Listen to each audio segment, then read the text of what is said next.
They sell you a story every spring. New irons that fly farther, new alloys, new faces that spring like trampolines, and the old set in your garage is suddenly junk. You should be embarrassed to own. The marketing is loud.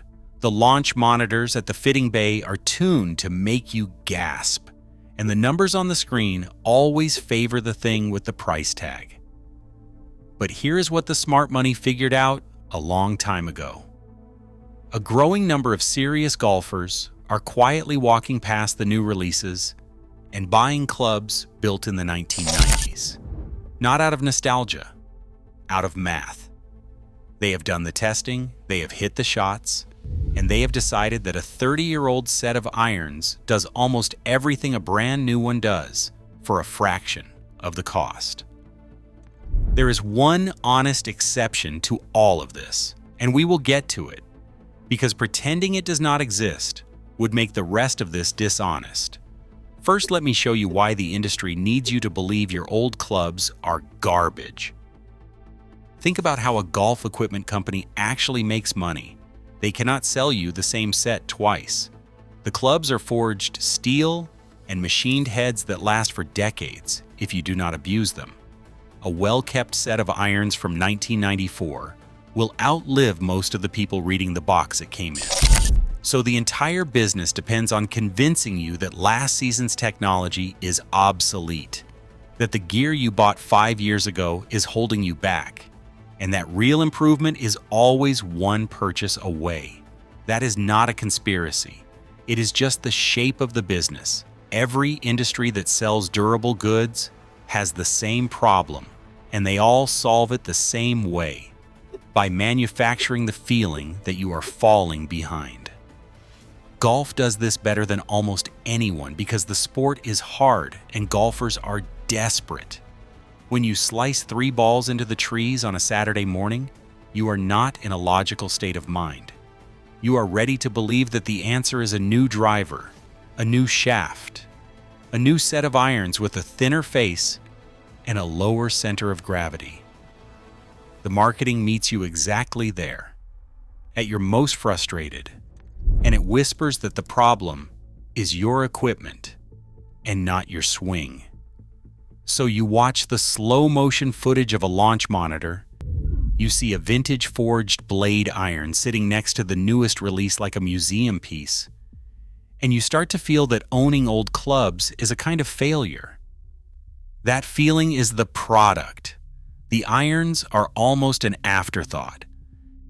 Now let me take apart the single biggest claim they make, the one that does all the heavy lifting, which is distance. Modern irons go farther than old irons. That part is technically true, but the way they get there is closer to a magic trick than a breakthrough. And once you see how it works, you cannot unsee it. The trick has a name. It is called loft jacking, and it is the quiet secret behind almost every distance gain of the last 20 years. Here is how it works.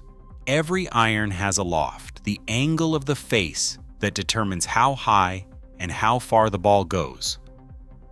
A weaker loft sends the ball higher and shorter.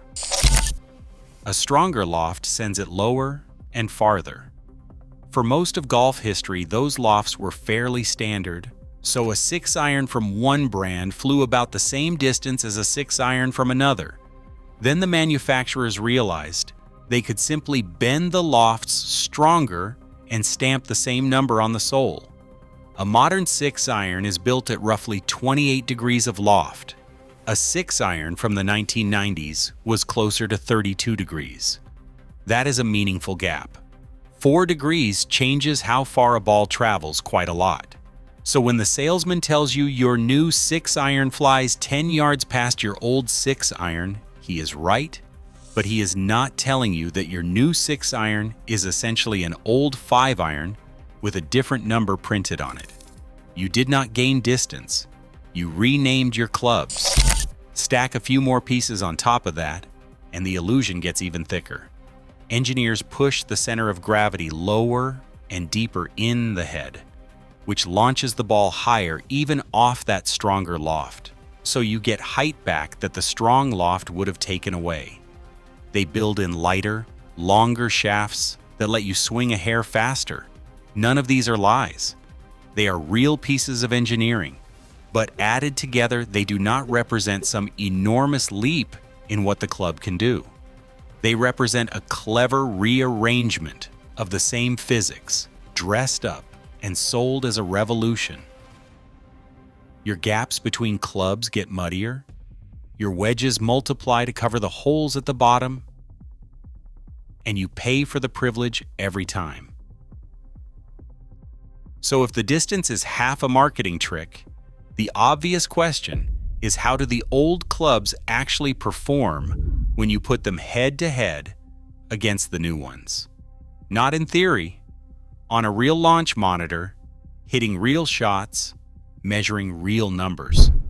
This is where the story gets interesting, because people who do this test for the first time tend to walk away genuinely surprised. Take a classic 1990 set built around the game improvement irons of that era, something like the Ping Zing 2, released in 1994. Put a good ball striker behind it and behind a brand new set, and warm up a launch monitor between them. What you find is not a humiliation of the old clubs.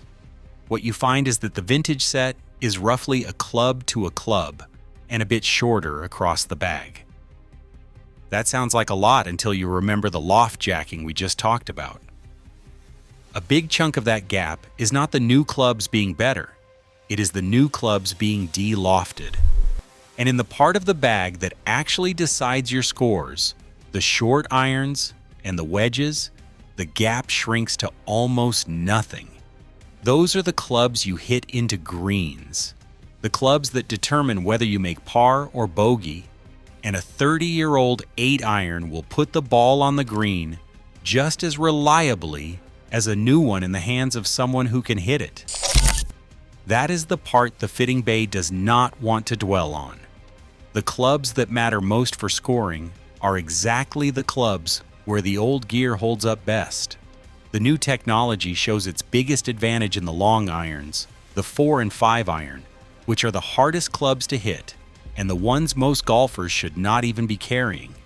So you are paying a premium for an upgrade concentrated in the clubs you use least and struggle with most, while the scoring clubs you rely on every single hole are nearly identical to a set you could buy for the price of a single new wedge. Let me talk about the specific old gear that is actually worth hunting down, because not all vintage clubs are equal, and you want to know what to look for in a garage full of old clubs at an estate sale. Start with the irons that built the modern game.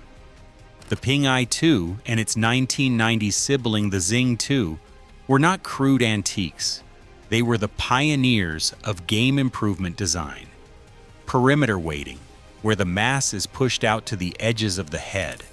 Cavity backs that hollowed out the center and move that weight where it helps. Heel and toe stability that keeps the face from twisting when you miss the sweet spot. Those ideas made the game more forgiving for ordinary amateurs, and they are the exact same ideas the new clubs are still using today. The engineering that matters was already solved 30 years ago. Everything since has been refinement around the edges. There's a story attached to the Ping I-2 that tells you everything about how good these clubs were. In the early 1990s, the square grooves on the I-2 became the center of a fight between Ping and the United States Golf Association, who argued the grooves put too much spin on the ball. It ended in a settlement in 1993, and part of that settlement grandfathered the clubs in. Any Ping I-2 made before the 31st of March 1990 stays legal for tournament play, permanently, under that agreement. Think about what that means. A club so effective that the governing body tried to ban it, and so embedded in the game that they had to carve out a permanent legal exception for the ones already made. People still play them today knowing they are gaming a club that was almost too good to be allowed. Beyond the game improvement classics, there are the forged blades. These are the players' irons of the era. Smaller heads, thin top lines, the ball sitting against a soft piece of forged carbon steel. They are not forgiving, and they are not for everyone. But for a genuine ball striker, the feel of a well-struck shot off a forged blade from this period is something the new CAS clubs struggle to match. There is a softness, a feedback through the hands, that ball strikers will pay real money for. And you can find these old sets for a tiny fraction of what a comparable modern forged set costs. Then there are the putters, and this might be the easiest win of all. A putter has almost no technology in it that can become obsolete. It is a flat piece of metal you roll a ball with. The classic shapes from the 1980s and 1990s, the ping answer blade outline that nearly every modern putter still copies, the old milled putters with a soft, solid feel, roll the ball just as beautifully now as they did then. You can spend $400 on a new putter that is, at its heart, a tribute to a design from 40 years ago, or you can buy the original for $30 and put exactly as well. And the wedges. This is where the value gets almost silly. A vintage set of irons, sometimes the whole set, can cost about what you would pay for one single new wedge off the rack. The grooves on an old wedge wear over time. That is real. But a clean used wedge from the era will spin and check around the greens perfectly well for the recreational player. You are not on tour. You do not need the newest face milling to hold a green from the fairway. If you are getting value out of this breakdown, take a second to subscribe to the channel because we go deep on exactly this kind of equipment truth every week. The stuff the manufacturers would rather you not think too hard about. Now to the part I promised, the honest exception. Because if I let you walk away thinking all old gear beats all new gear, I would be doing exactly what I just accused the marketing of doing. Here is the line you have to respect. Everything I have said about irons and wedges and putters does not apply to drivers and fairway woods, not even close. This is the one place where modern technology genuinely, dramatically beats the old stuff, and any honest person has to say so plainly. The driver is the exception that proves how seriously you should take the rest. Go back to what a 1990s driver actually was. The best of them were persimmon woods, a beautiful block of real wood shaped into a club head, or a laminated maple version, with a head the size of a small fist by modern standards. Hold a persimmon wood next to a current titanium driver, and you are looking at two completely different machines.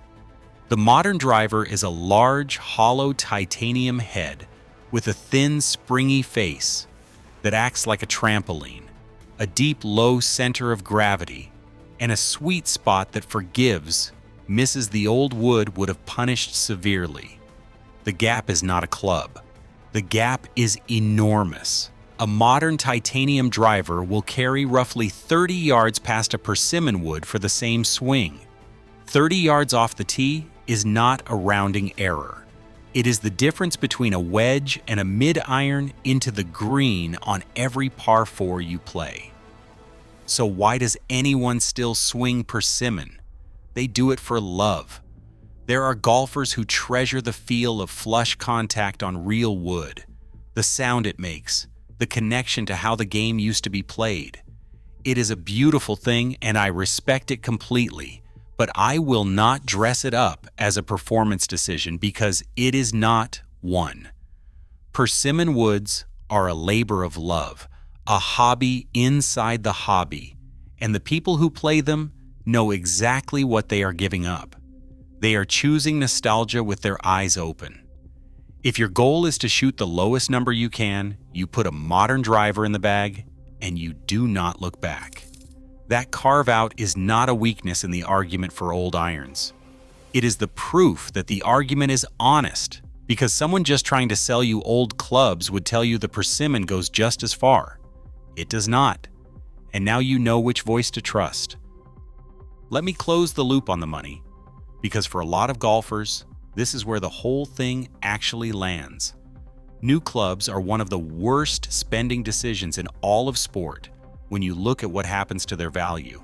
A new driver can lose a huge share of its value almost the moment you walk it off the lot. The same way a new car does. And within a couple of years, it is worth a small fraction of what you paid. You are not buying an asset. You are renting a number on a screen that the next model will erase in 12 months. Meanwhile, the proven classics have already done their depreciating decades ago. A set of Ping Eye 2 irons or a clean forged blade set has found its floor. It is not going to drop much further, and the genuinely desirable pieces have started climbing back up as collectors and players rediscover them. Put real numbers on it, and the gap is almost comic. A new set of irons can run you well over $1,000, sometimes far more once you add the matching wedges. A vintage set that performs nearly identically in the clubs that score can cost about what one of those new wedges costs on its own.